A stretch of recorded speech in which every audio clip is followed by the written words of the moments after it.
Back at it again, and we've got one here with Fox. A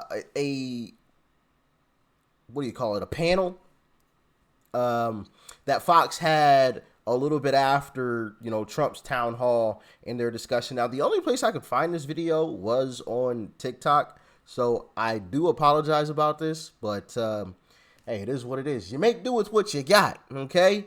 Okay, you get what you get and you don't throw a fit. I think that's how the saying goes. You get what you get and you don't throw a fit. I think that's how it goes. But anyway, like, share, comment, hit that subscribe button if you are new, and let's dive in. As millions of Americans struggle in this economy. Listen. We have the greatest economy in the history of our country, probably the greatest economy in the history of the world.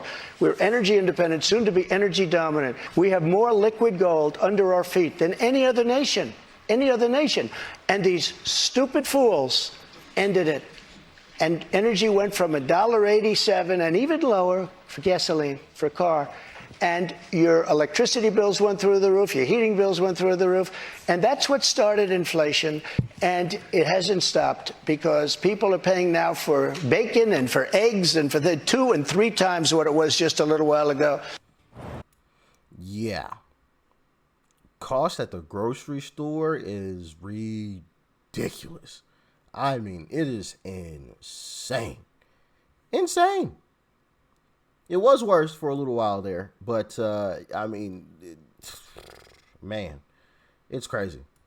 Yeah, I mean, that is so true. That's the number one issue, I think, for all Americans right now is inflation. We can't afford what we used to be able to afford. So he's hitting the nail on the head there. This is our wonderful panel. We have Republicans, Democrats, Independents. So food costs are getting bad when fast food restaurants are starting to be expensive. When McDonald's gets expensive, we have a problem. McDonald's used to be the place, like, if you were broke, like, that's where you would pull up, because they got, like, $1 burger. You know what I'm saying? The dollar menu. All right? Ain't no dollar menu. Them burgers there start at, like, $3-4 now. That used to be the price you pay at a restaurant. This McDonald's, but we supposed to be getting a burger for $1.10. Like, what do you mean? What do you mean $3.50? Huh? $4? You got a problem, man. That's crazy. I just want to ask y'all, raise your hand. Is inflation the number one issue for you? It is? Okay, Marissa, how about for you? What's your number one issue? My number one issue is national security, but obviously the economy is extremely important. And the border falls into that category. Yeah, all right. So who here wants to talk? I'll start with you in the back, Mary Josephine, because you're an independent. And you watched last night, you heard him on CNN. What'd you think? How'd you think he did on the economy compared to Joe Biden? I mean, there's no comparison. Under Trump, I mean, you could afford living. I mean, we live in New York City. It's impossible just to get by here. I mean, you mentioned eggs a couple of minutes ago. We have a pastry shop. Eggs about a year and a half ago were $31 a case. It went up to $161. It's down to probably about $120 right now. You raise your rates? Exactly. How do you $30 a case up to $160? Oh my goodness. What? 30 to $1.60? Bro. Whoa. Now, she did say that they've come down a bit, but man, that's insane. That is insane. Oh. Eggs about a year and a half ago were $31 a case. It went up to $161. It's down to probably about $120 right now. You raise your rates? Exactly. How do you survive? How much can you charge a customer, an egg omelet or an egg platter? I mean, $15, $16. It's unbelievable. As far as I'm concerned, we were much better under Trump in every facet of my life. It was just much easier to get by, especially when you're living in a city like this. I mean, we have the added New York City taxes and whatnot on us. So, I think Trump did a pretty good job last night. Kayem, you're a Democrat. You're right here on the front row. And How is the party surviving when you look at what's happening at the border, when you look at the grocery store prices, when you look at crime increasing in all of our big Democratic cities? How do people still vote for a Democrat? Honestly, I have no clue. Because it's like nothing's being done. Like everybody's losing their job.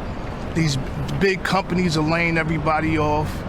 And like she was saying, it's hard in itself just to survive in New York. So something has to be changed. It just needs to be shaken up, period. It's just the change is stop voting Democrat. Stop it.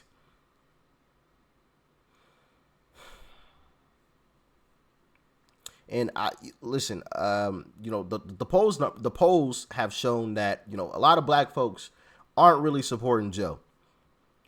Not really supporting Joe. I forgot the exact poll numbers. I want to say they dropped like 40 points or something. It was something crazy. I could be wrong. I could be remembering the wrong poll, but if I remember the poll correctly, I think I checked it out with you guys. Joe Biden's support from black people dropped like 40 points. It was something ridiculous, which is great, but it ain't good enough. It is not good enough. I get so tired of being called all types of stupid little names because I say, no, I'm not voting Democrat. But you black, man, you smell, oh, you one of them, huh? Oh, you Uncle T, oh, you this. And I'm like, bro, I get more hate from black people than I do about these so-called white racist folks, because, the left always talks about white supremacy and racism. I get more hate from people that look like me than I get from anybody else. That is a fact. I have yet to get a DM from a white person that said, hey, you stupid, blah, blah, blah, blah, blah, you Uncle T this, I have yet, maybe I have yet to see it though. Yet to see it. I've gotten those DMs from black people. Obviously, I don't respond. Like, what's the point? You know what I mean? I would never respond to something like that unless I was just bored one day and just like, hey, you know what? I'm actually gonna respond, kind of thing. But it's ridiculous. It's ridiculous. Same old rhetoric, the same old things, the same old people, and nothing gets done.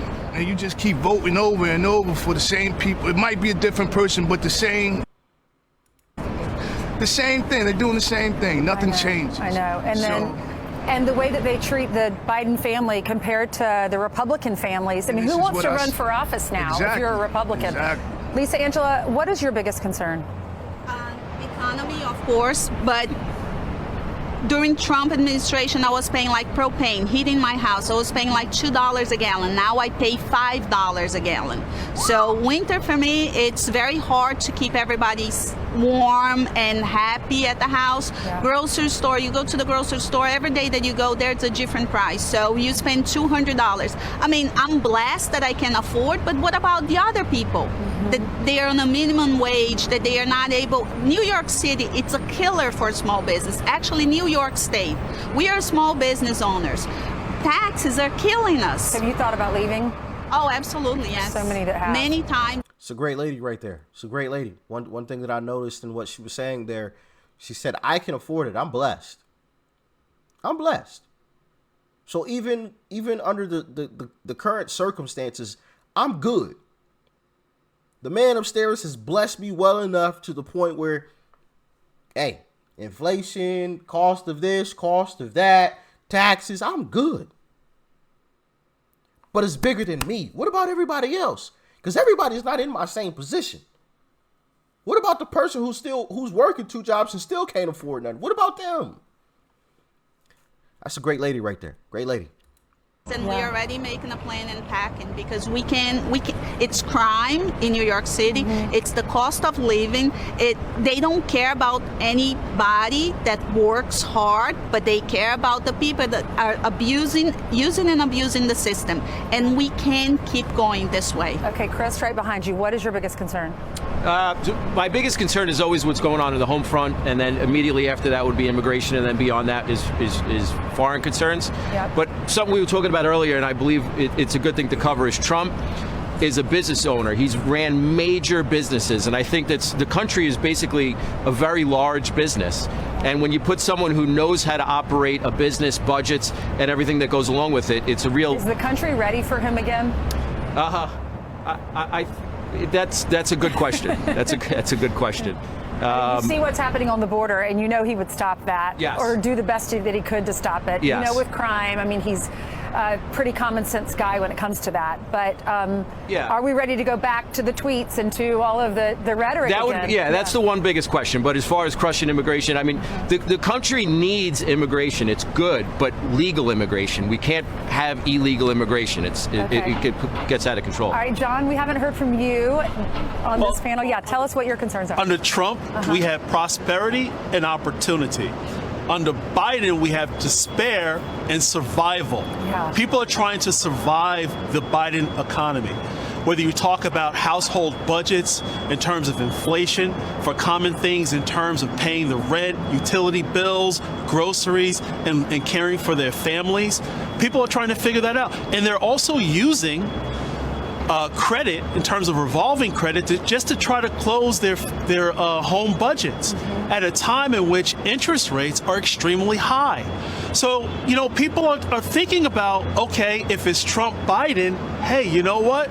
I think I had it really well under Trump. Yep. So this economy under Biden is really highlighting the positive policies that existed under Trump. I think for a lot of people, it's the direction of this country too. I mean, we're terrified when you can't afford your eggs at your restaurant. That's really scary. And putting food on the table for our kids, paying for their college, is national, foreign security, right? I know. National security. Yeah, right. Totally. Yeah. Wow. So we've had some Democrats like, yeah, I don't know how anybody could vote Democrat right now. I mean, and you know, there was a story out of Chicago that I didn't touch on. I thought about it, of, you know, some residents of Chicago, some black residents of Chicago being really, really angry about the immigrants coming to their city. And the immigrants were basically being given priority over the citizens of the town. One of the ways that was being done was a high school, I believe it was a high school. Correct me in the comment section if I get my story incorrect, okay? Forgive me here. Forgive me. I'm trying to remember. And my memory is terrible. But if I remember correct, there was an old high school that was shut down a while back. And the city was basically saying, hey, we're gonna let the migrants, you know, come in here and stay at this old high school. We'll clean it up, yada, yada, yada. And the residents are like, hold on, wait a minute. Time out, coach.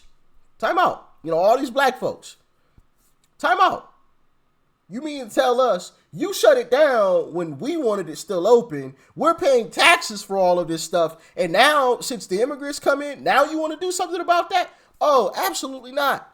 Absolutely not. We should be coming first. There's people homeless out on the streets, still walking the streets, and you put priority for immigrants from somewhere else? And it's just like, maybe this is what it takes for people in this country to understand and realize Democrat policies do not work.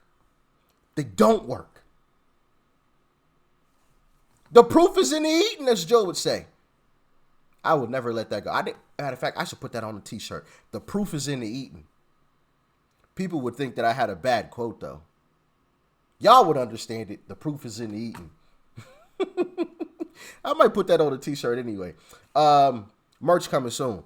But maybe this is what it takes for this country, and mainly black folks, because black folks historically have voted, especially more recently historically, have voted Democrat at a very, very high rate. Very, very high rate. I mean, it's Democrat or nothing. It's ridiculous. Absolutely ridiculous. But yeah, maybe this is good. Maybe this is good. I don't know. Y'all let me know how y'all feel about it in the comment section below. I think this could possibly be a good thing, and I think we're seeing it in the polls as well already. Now, you got to take polls with a grain of salt. It's really, really early, extremely early, so things obviously could change, but currently, I think if we had an election today, if the election was right now, Trump would win in a landslide. In a landslide. And not necessarily because he would have converted a bunch of Democrats, but I think Democrats have made their own base so angry. Like, they're trying to appease way too many crowds. Instead of just doing the right thing, right, for everybody in general, they're trying to cater to this group, cater to this group, and cater to this group, and cater to this group, and cater to these guys over here. Well, by doing that, you're stepping on every single one of these other groups' toes when you cater to this group. And you're stepping on all of these other group toes when you're catering to this group, you know? So you're just making them all angry. It's almost like the Bud Light situation. Conservatives got angry at first. Bud Light, or some of the LGBTQ community felt like Bud Light wasn't doing enough to support them in that type of situation. So then they started saying, all right, you know what? We're not buying it. We're not buying it either. So now you got two groups that are angry at you. The one that was supporting you to begin with, and then the one that you tried to cater to, they're both angry at you. Now you just up Poops Creek without a paddle. And I feel like Democrats are kind of backing themselves into that position. But who knows? We'll see. Y'all let me know how you feel about this one in the comment section below. Like, share, comment, hit that subscribe button before you go. Peace and love. I'm out.